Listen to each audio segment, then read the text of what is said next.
जब इन्वेस्टमेंट की बात आती है तो हमारे मन में कई बार ख्याल आता है कि वो कौन से इन्वेस्टमेंट हैं जहां पे हम अपने पैसे को लगाएं और वो रिस्क फ्री हो। आज की इस वीडियो में हम उन्हीं इन्वेस्टमेंट की बात करने वाले हैं जो या तो गवर्नमेंट ऑफ इंडिया द्वारा ऑथराइज्ड हैं, गवर्नमेंट ऑफ इंडिया भी इसे प्रमोट करती है और नेशनल बैंक्स में ये स्कीम्स ली जा सकती है, इवन पोस्ट ऑफिस में भी ये स्कीम्स ली जा सकती हैं। तो इस वीडियो में ना केवल हम उन स्कीम की डिटेल को समझेंगे बल्कि एज कैटेगरी वाइज भी हम स्कीम्स को समझने की कोशिश करेंगे कि किस एज में कौन सी कैटेगरी के स्कीम में हमें इन्वेस्ट करना चाहिए और उसका हाई रिटर्न कैसा होगा। हालांकि जो स्कीम्स मैं अभी आपसे डिस्कस करने वाला हूं ये सारे स्कीम्स की detail national saving institute NSI के वेबसाइट पे आपको मिल जाएगा या फिर आप RBI की वेबसाइट पे भी आप इसे चेक कर सकते हैं, बैंक वेबसाइट्स पे भी आप इसे चेक कर सकते हैं। साथ में मैं अपने वीडियो के डिस्क्रिप्शन में भी ये सारी स्कीम की डिटेल दे दूंगा तो आप वहां से भी इसे विस्तार से पढ़ सकते हैं। तो आइए इस वीडियो को अब शुरू करते हैं। सबसे पहले बात करते हैं उन लोगों की जो अभी काफी हाई एज में आ चुके हैं, जो कि रिटायरमेंट के एज तक पहुंच चुके हैं। लेट से उनकी एज 50 साल 55 साल या लगभग 60 साल है, रिटायर या तो हो चुके हैं या रिटायर होने वाले हैं और उनको एक बड़ा अमाउंट आया है और समझ में नहीं आ रहा कि इस अमाउंट को कहां पे डाला जाए। तो इस अमाउंट को बेहतरीन तरीके से यूज करने के लिए आप जिस इन्वेस्टमेंट प्लान में इन्वेस्ट कर सकते हैं उस इन्वेस्टमेंट प्लान का नाम है senior citizen saving scheme. Senior citizen saving schemes usually 60 वर्ष या उससे ऊपर के लोगों के लिए है, जो उसमें अपना अमाउंट जो उनको कहीं से मिला है रिटायरमेंट के बाद या कुछ अमाउंट उन्होंने बचा के रखा है उसे आप इन्वेस्ट कर सकते हैं 5 वर्षों के लिए और जरूरत होने पे उसे 3 साल और एक्सटेंड कर सकते हैं स्पेशल रिक्वेस्ट करके, यानी कि 5 + 3 8 ईयर्स तक के लिए आप इसे इन्वेस्ट कर सकते हैं। अच्छी बात यह है कि इस स्कीम का इंटरेस्ट रेट 8.2% है इस करंट फाइनेंशियल ईयर में। एक रिक्वेस्ट करना चाहूंगा मैं आपसे, अभी जो मैं जानकारी दे रहा हूं 2023-24 फाइनेंशियल ईयर के स्कीम के अकॉर्डिंग दे रहा हूं। लेट से आप इसे फ्यूचर में देख रहे हैं 2024-25 में, 25-26 में, तो उस समय के करंट फाइनेंशियल एडवाइजर से या फिर बैंकिंग से आप अपना करंट इंटरेस्ट रेट मालूम कर लें। फिलहाल अब आगे बढ़ते हैं सीनियर सिटीजन सेविंग स्कीम में। इस स्कीम में आप मैक्सिमम 30 लाख रुपए तक का डिपॉजिट कर सकते हैं और मिनिमम 100 रुपए का डिपॉजिट कर सकते हैं। मजे की बात है कि इस स्कीम में 80C के अकॉर्डिंग आपको टैक्स बेनिफिट भी मिलता है, यानी कि उस करंट फाइनेंशियल ईयर में आप इसे सबमिट कर सकते हैं ITR भरते समय, जहां पे 80C के अकॉर्डिंग आपको टैक्स बेनिफिट भी मिलेगा। इसकी प्री मैच्योरिटी अलाउड है क्या? जी हाँ, इसकी प्री मैच्योरिटी अलाउड है। इमरजेंसी सिचुएशन में अगर आपको अचानक से पैसे की जरूरत हो जाती है तो आप बिल्कुल इसकी प्री मैच्योरिटी भी करा सकते हैं। पेनल्टी रेट क्या होगा आपका बैंक आपको जानकारी इसकी दे देगा। So senior citizen saving scheme एक बेस्ट स्कीम है किसी भी सीनियर सिटीजन के लिए जो हाई रिस्क नहीं लेना चाहते अपने पैसे का और इत्मीनान से पैसों के ऊपर बेनिफिट लेना चाहते हैं। 8.2% is a very nice interest rate in the current investment market, जहां की सेफ आप खेलना चाहते हैं। अब आगे बढ़ते हैं, अब बात करते हैं एक छोटे बच्चे की। आपके घर में अगर कोई कन्या है, कोई बेटी है और उसके लिए बड़ा पैसा आप जमा करना चाहते हैं, गवर्नमेंट की बेस्ट स्कीम है सुकन्या समृद्धि योजना। सुकन्या समृद्धि योजना ना केवल गवर्नमेंट की बेस्ट स्कीम है बल्कि गवर्नमेंट खुद भी इसे प्रमोट करती है। इससे ज्यादा हाई इंटरेस्ट और किसी भी बच्चों से रिलेटेड प्लान में नहीं मिलता है और वो रिस्क फ्री है। सबसे अच्छी बात है, आप 10 साल या उससे कम उम्र की बच्ची के लिए आप ये अकाउंट ओपन कर सकते हैं। इसकी मैच्योरिटी कब तक होती है? इसकी मैच्योरिटी 21 साल में होती है। एग्जाम्पल लेके समझते हैं। मान लीजिए कि आपने अपनी बच्ची का अकाउंट 5वें वर्ष में खोला है तो 5 साल + 21 साल यानी कि 26 साल में मैच्योर हो जाएगा। बेस्ट एग्जांपल लेते हैं, मान लीजिए 10 साल में आपने खोला, 10वें वर्ष में आपने खोला, 10 साल से 21 साल तक के मैच्योर हो सकता है, यानी 31 साल में ये मैच्योर हो जाएगा। तो आप कहेंगे क्या उससे पहले अगर निकालना हो तो निकाल सकते हैं? बिल्कुल निकाल सकते हैं। बच्चे की उम्र शादी की हो गई है यानी 18 साल या उससे ऊपर हो चुकी है तब आप विड्रॉ कर सकते हैं। या दूसरा कंडीशन है कि 21 साल का मैच्योरिटी होने पे, यानी कि 21 साल तक आपने उसे रहने दिया, मैच्योर हो गया और ऑटोमेटिकली वो पैसा आप विड्रॉ कर सकते हैं अपनी बच्चे की शादी के लिए या फिर बच्ची के बेनिफिट के लिए। तो ये 21 साल की अवधि है कि आपको 21 साल तक इन्वेस्ट करना है? नहीं, इन्वेस्ट सिर्फ आपको 15 साल तक ही करना है। आप इसमें इन्वेस्टमेंट कितना कर सकते हैं? न्यूनतम जमा राशि 250 रुपए है और मैक्सिमम 1.5 लाख यानी 1.5 लाख रुपए तक। एक फाइनेंशियल ईयर में 250 रुपए से लेके 1,50,000 रुपए के बीच में आप कोई भी अमाउंट इसमें जमा कर सकते हैं और उसके ऊपर आपको इंटरेस्ट बेनिफिट मिलेगा। इस पे करंट फाइनेंशियल ईयर में इंटरेस्ट रेट 8% का मिल रहा है, 8% का इंटरेस्ट रेट मिल रहा है। हालांकि एक समय पे इस पे 9.2% तक का भी रेट गया था, बट करंट फाइनेंशियल ईयर में 8% का मिल रहा है और ये गवर्नमेंट द्वारा authorised and secure investment plan है। अभी हमने इससे पहले जानकारी ली सीनियर सिटीजन के लिए, फिर एक छोटी बच्ची के लिए। अब बात करते हैं मिड एज वालों के लिए, ऐसे एज ग्रुप के लोग जो कुछ दिनों तक जॉब कर चुके हैं और अब अपना एक स्टेबल लाइफ चाहते हैं, अपने पैसे को अच्छे से बना के रखना चाहते हैं ताकि फ्यूचर में वो पैसा बने भी और साथ में वो सिक्योर भी रहे। उनके लिए बात करेंगे दो स्कीम्स की। पहली स्कीम है नेशनल सेविंग सर्टिफिकेट, NSC। इसमें मिनिमम जमा राशि है 1000 रुपए और 1000 रुपए से ऊपर 100 के गुणक में आप अपनी इच्छानुसार पैसे इसमें जमा कर सकते हैं। करंट फाइनेंशियल ईयर में इसमें इंटरेस्ट रेट है 7.70%, जो कि FD से एटलीस्ट 1% ऊपर है। और सबसे अच्छी बात है कि इस पे भी आपको टैक्स का एग्जम्पशन मिलता है। अब दूसरी स्कीम की तरफ चलते हैं, एक और मिड एज ग्रुप वालों के लिए जो कि बहुत ही पॉपुलर है। आप किसी ऑर्गेनाइजेशन में अगर काम करते होंगे तो आपका EPF कटता होगा, एम्प्लॉय प्रोविडेंट फंड। वैसी ही एक स्कीम है पब्लिक प्रोविडेंट फंड।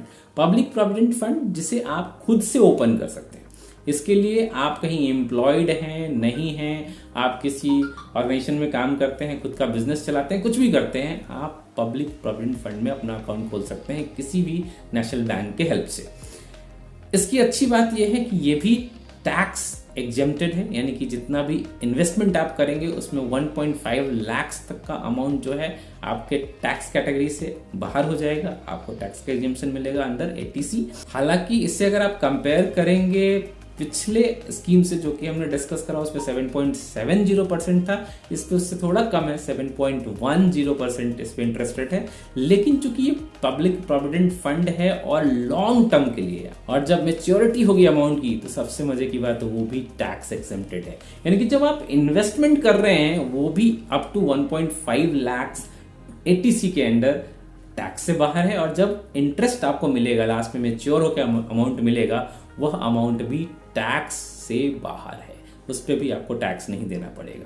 इस अकाउंट की मैच्योरिटी 15 साल में होती है, यानी 15 साल बाद ऑटोमेटिकली मैच्योर होके आपको पूरा अमाउंट मिल सकता है।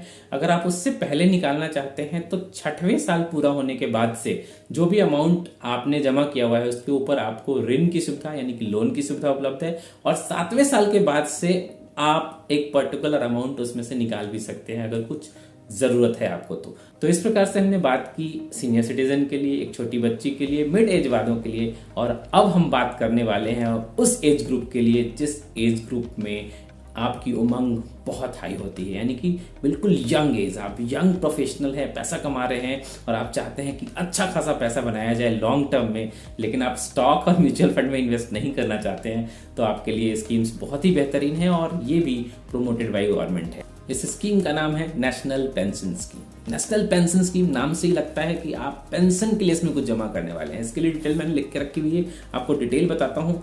सबसे अच्छी बात है कि आप इसे रिटायरमेंट के लिए प्लान कर सकते हैं और इसमें अप टू 12% तक का आपको बेनिफिट मिल सकता है। हालांकि ये फिक्स नहीं है लेकिन मिल सकता है क्योंकि इसकी कैटेगरी ही इस तरीके से बनाई गई है। एक्चुअली जो आप पैसा इसमें इन्वेस्ट करते हैं नेशनल पेंशन स्कीम में, उसमें से अप टू 75% अमाउंट कंपनी के इक्विटी में चली जाती है, रेस्ट 5% ऑल्टर करके रखा जाता है, यानी कि उस पैसे को दूसरी जगह पे लगाया जा सकता है जहां पे आपका पैसा थोड़ा सेफ रहे, और 20% को गवर्नमेंट बॉन्ड्स एंड सिक्योरिटीज में इन्वेस्ट किया जाता है।